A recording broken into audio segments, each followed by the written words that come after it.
Assalamualaikum warahmatullahi wabarakatuh. Perkenalkan, nama saya Vanessa Fortuna Fantri dengan nomor NIM 3411221149. Saya akan menjelaskan materi aplikasi pengolah kata dan Mendeley. Pengolah kata adalah software atau perangkat lunak yang digunakan mengolah kata dan berkaitan dengan dokumen, seperti membuat, mengedit, memodifikasi, menyunting, maupun mencetak dokumen. Banyak digunakan untuk membuat naskah laporan, artikel, brosur, karya tulis, dan surat menyurat. Manfaat aplikasi pengolah kata. Pertama, membuat sebuah dokumen. Yang kedua, menyunting dan melakukan performatan dokumen. Yang ketiga, membuat cover. Yang keempat, mencetak dokumen. Yang kelima, mengarsipkan sebuah tulisan. Yang keenam, memberikan hiasan atau bingkai pada dokumen. Terus aplikasi pengolah kata yang pertama ada Microsoft Word. Microsoft Word sendiri diluncurkan oleh perusahaan Microsoft Office yang digunakan oleh pengguna komputer yang ada di dunia. Fiturnya sederhana namun memenuhi kebutuhan penggunanya. Yang kedua ada Lotus Word Pro. Aplikasi yang dikeluarkan oleh IBM, kelebihannya yaitu dapat mempertukarkan file dokumen dengan Microsoft Word. Pengguna dapat mengeditkan secara langsung teks yang ingin diketik. Dilengkapi dengan internet, kemampuan membuat file halaman. Yang ketiga ada Corel Word Perfect. Aplikasi pengolah yang dijalankan dengan sistem operasi Windows yang digunakan untuk mengedit file PDF tanpa harus mengubah formatnya terlebih dahulu. Yang keempat ada Abi Word. Aplikasi ini memiliki ukuran yang kecil dan bisa diunduh secara gratis. Yang kelima ada Star Office Writer. Aplikasi multi-platform yang digunakan pada sistem operasi Windows, Linux, dan Solaris. Yang B menggunakan Mendeley. Menggunakan Mendeley pertama kita memberikan kutipan.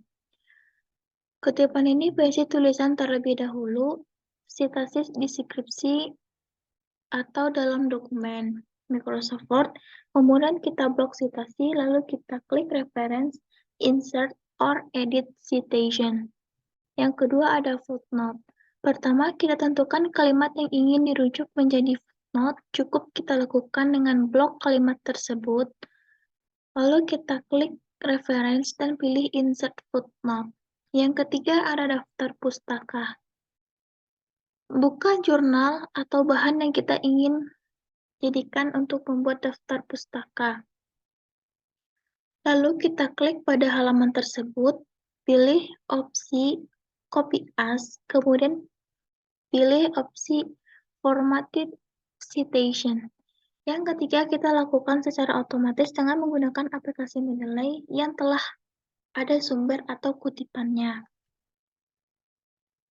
Yang C menggunakan Mendeley untuk skripsi dan penelitian. Menggunakannya itu pertama kita buka dulu aplikasi Mendeley bersamaan dengan Microsoft Word. Yang kedua kita tambahkan citasi dengan Mendeley. Yang ketiga kita rapikan susun daftar pustaka skripsi yang telah kita rapikan atau kita buat. Yang keempat kita tambahkan referensi pustaka ke Mendeley. Yang kelima daftar pustaka dan skripsi dengan Mendeley telah selesai atau telah terdapat pada Word. Selanjutnya, pengolah angka dan gambar. Aplikasi pengolah angka adalah program komputer yang digunakan untuk manipulasi, menangkap, dan menampilkan data yang disusun dalam kolom ataupun baris pada komputer. Aplikasi pengolah angka ini biasanya disebut dengan Microsoft Excel.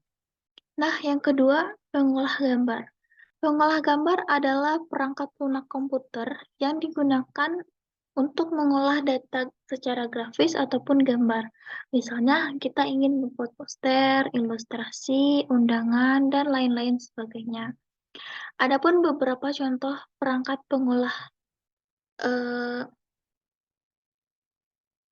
pengolah gambar, yaitu ada Adobe Photoshop, ada CorelDRAW, ada GIMP, terus ada juga Photoscape. Assalamualaikum warahmatullahi wabarakatuh. Sebelumnya izin perkenalan, nama saya Nindita Patha Dwi Lestari dengan NIM 3411221166. Di sini saya akan mempresentasikan hasil pertemuan dari pertemuan 10. Materinya yaitu tentang aplikasi tools perancangan perangkat lunak.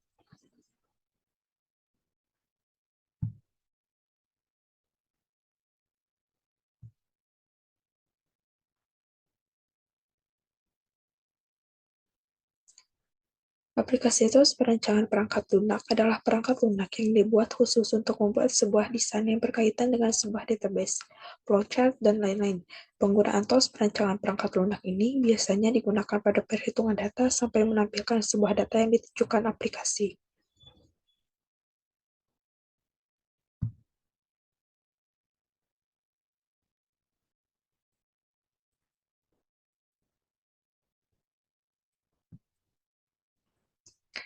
Contoh aplikasi tools perancangan perangkat lunak yang pertama ada EdrawMax. Para desainer dapat dengan cepat membuat diagram analisis yang terstruktur, flow diagram informasi, diagram proses berorientasi, diagram orientasi data, serta diagram alur data dan diagram proses bisnis.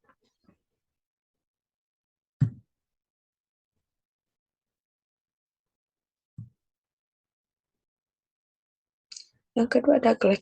Glek sepenuhnya berbasis teks. Jadi alih-alih menjelajahi perpustakaan gambar, cukup dengan mengetikkan perintah ke dalam kotak teks untuk membuat diagram.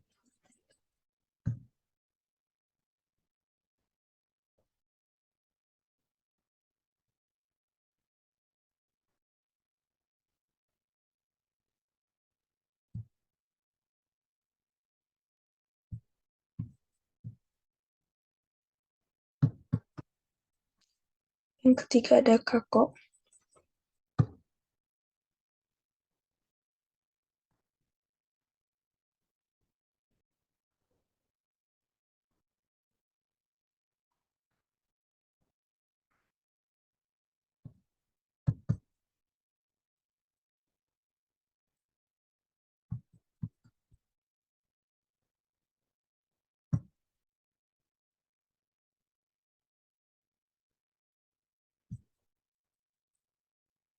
Yang ketiga ada Kako memungkinkan kita untuk membuat dan memasukkan diagram yang bagus dengan mudah ke dalam dokumen online.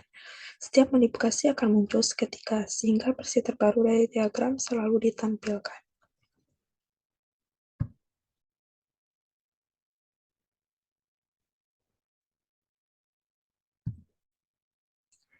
Selanjutnya ada pembuatan kasus administrasi, yaitu pertemuan ke-11.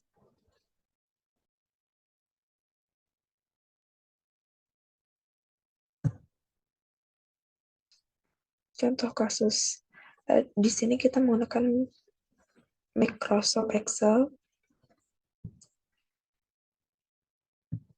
yang dimana bertujuan untuk membuat sebuah tabel administrasi dan juga dibutuhkan sebuah rumus untuk menghitung dalam sebuah Excel ini. Rumus APRG digunakan untuk mencari sebuah rata-rata, fungsinya PLOGCUP.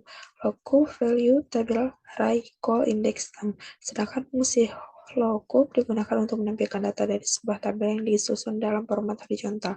Berbentuk irisan fungsinya LOGCUP value tabel array row index sum.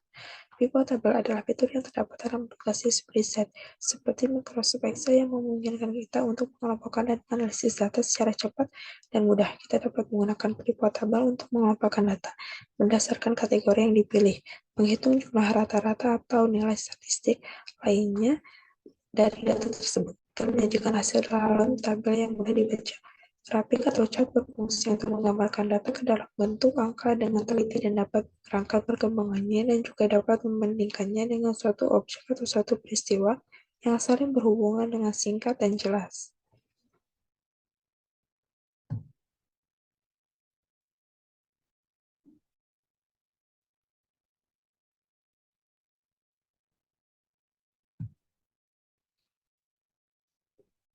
Selanjutnya ada materi tentang internet, browser, email online, dan dokumen.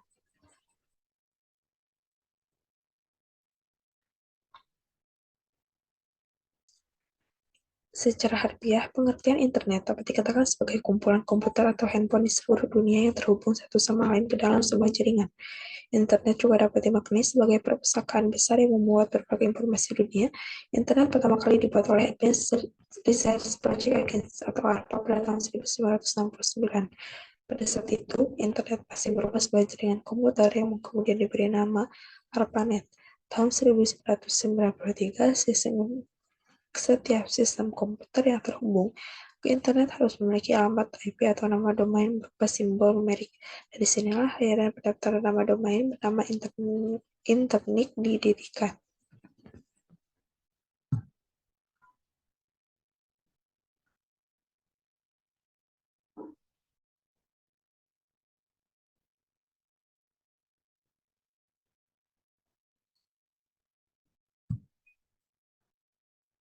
Manfaat dari internet yaitu sebagai sumber informasi, sebagai media hiburan, dan sebagai cara jual atau beli online.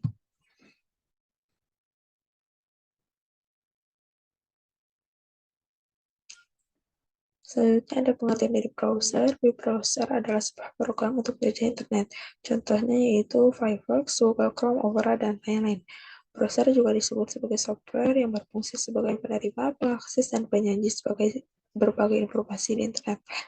Web browser pertama hadir dengan nama World Wide Web dan ditemukan oleh Tim Berners-Lee pada tahun 1990 yang kemudian diubah menjadi Nexus. Tetapi browser grafis pertama yang digunakan untuk membantu popularitas naik ke internet adalah NCSA Mosaic.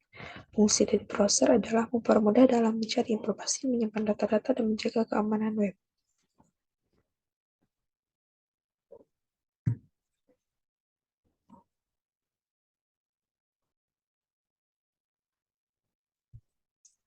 Selanjutnya ada pengertian dari email. Email diambil dari kata yang artinya elektronik, dan mail yang artinya surat yang berarti surat elektronis.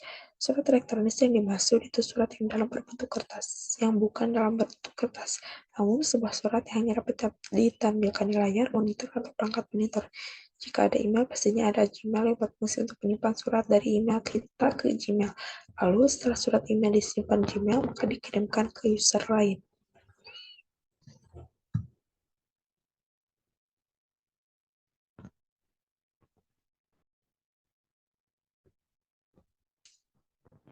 Selanjutnya ada pengertian dari Google Drive. Google Drive merupakan salah satu layanan mana Google yang memungkinkan pengguna untuk dapat menyimpan file, membackup file, dan bahkan mengedit pengguna lainnya. Google Drive memberikan layanan penyimpanan sebanyak 15 GB secara gratis. Google Drive sendiri merupakan layanan penyimpanan file dan berkas dari Google yang diluncurkan pada tanggal 24 April 2012 lalu. Secara otomatis, Google Drive tersinkronisasi dengan layanan lainnya seperti Gmail, Hangouts, Google Photos, dan lain sebagainya. Keunggulannya yaitu dapat mengakses file manapun, dapat diakses dengan berbagai perangkat, mudah dalam mencari file, dan mampu berbagi dalam mengedit file.